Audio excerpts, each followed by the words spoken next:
Hello and welcome. This is the Gshock GA-140 and I'm going to show you how to change your daylight saving time mode or how to turn it on or off.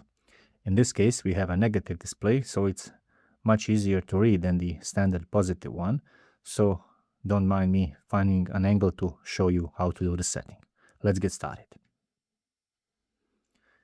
When the watch is in the daylight saving time mode, when it's showing the time, as you can see in the upper part of the digital display, from there we press and hold the upper left button and we hold it until we hear the beep. So let's go. And there it is.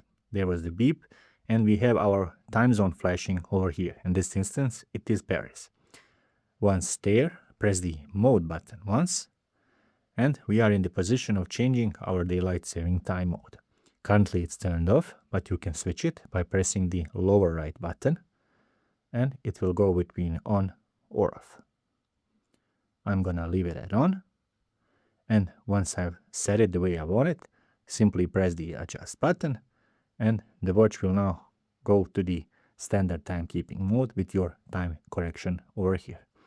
If your hands are out of the alignment with your analog with your digital time, there's a video on my channel on how to do it. Thank you very much for watching, and if you are into watch related content, please subscribe.